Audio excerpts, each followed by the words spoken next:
Well, good morning. This is CC Caps from the Hill Homestead and Hill Logic.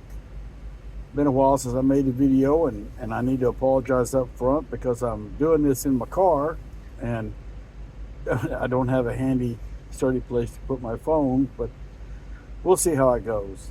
I wanted to, it's been a long time since I've been on one, and I've been so preoccupied and busy, and not in a good way, or kind of in a good way, I guess, but overall, probably not. On Father's Day, my lovely wife fell and shattered her ankle. She broke it in four places. Consequently, a week or so later, she had to have surgery. And she has been incapacitated since Father's Day, basically. She can't put any weight on her ankle because of the way she broke it. A very severe break. So she, bless her heart, she's so clumsy, hence the fall, that she can't make crutches work to save her life. So we have a little transport chair that for the first couple of weeks we would move her around on that.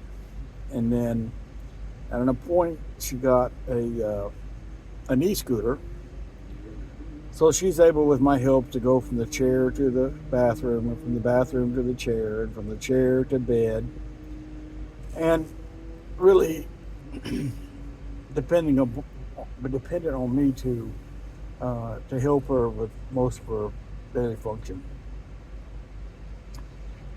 It made me think uh, quite a bit about what I'm going to talk to you about, which is it made me examine what type of a husband I am. And one should always entertain this now and again as a reality check or a self awareness check. What type of mate are you? But as I've sat and watched her over hours and hours and days, here we are, over 2 months in. It's going to be another month before she can put weight on her foot and maybe go back to work. But I've sat and watched her anguish. I've watched her cry in pain. I've massaged her once it was time, massaged her incisions, and done everything I can to try to make it less or more bearable for her.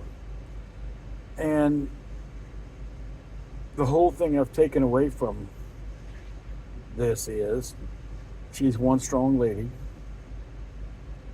and I realize I love her more than I knew I did. It, while it hurt me to watch and continues to hurt me to watch her go through all of this, she's very driven, and sitting on a recliner, um, being driven is not a plus. It's not an attribute that goes well with her situation. The way she has coped, to me, has been remarkable. I'm so very proud of her. She's very crafty. She's very intelligent. She's very, um, again, driven. So, not being able to do something has really affected her. And so she picked up a craft that she used to do a long time ago, which was make jewelry. And she makes some of the most beautiful jewelry. And it's been able to occupy her mind, and I've been so blessed to be able to help her secure these items and get the things she needs to keep her mind busy with doing this jewelry. As I've spoke to you before, I suffer from macular degeneration. Driving is not something that I'm able to do on a daily basis any longer. So there for a while we were stuck with someone, usually my daughter-in-law, coming to get us and taking us to doctor's appointments and surgeries and so on and so forth. Even the grocery store, as far as that goes. Bless her heart. She's just, she's been wonderful. I just love her so much and so grateful for her. But since she got her cast, she's been able to drive. Thank goodness her right foot, it was her left foot, so her right foot enables her to go ahead and drive. So a typical day would be getting her out to the car, in the car, putting her buggy in the back, her little knee scooter, going to the grocery store, and either her sitting in the car and waiting for me to go to the shopping, or if they have a motorized cart in there, then I can bring it to her and she can shop in that. It's been a lot of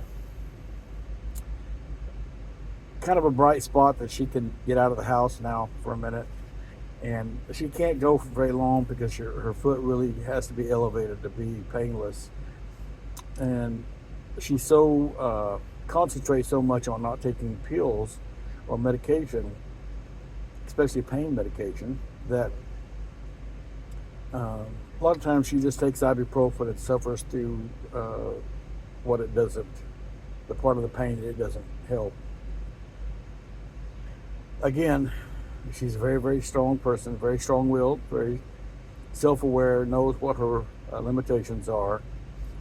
And that's bad because what that makes her do is want to push past those limitations, which sometimes doesn't end up all that great. But the compassion that comes so easily when you are dedicated and committed to a person and love a person is really a wonderful thing about the human spirit. She'll be off another month.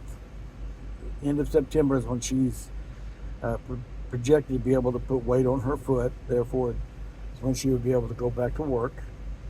I know she's counting the days in one way. In another way, she's really kind of enjoyed the time at home with me. I'm retired, so I'm home all alone. But we have enjoyed the time we've had to spend together with her here. And but again, she has a purpose in life, and she's ready to get back to that purpose in life, I believe. So what I'd like to impart to you today is, when you're called on to be compassionate with a loved one, pull out all the stops. She's in pain, and I am somehow, as bad as this sounds, I'm being rewarded by getting having the opportunity to help her and do for her where she can't. And cleaning and cooking and laundry and taking care of the animals, taking care of the outside, or whatever needs to be done. So count your blessings. The times that your loved ones aren't in peril, thank God for that.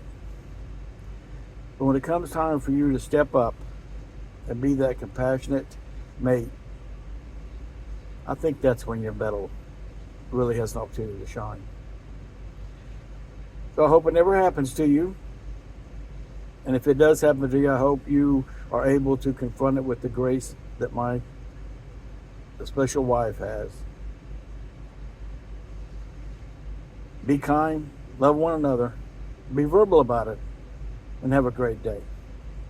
From the Hill, goodbye.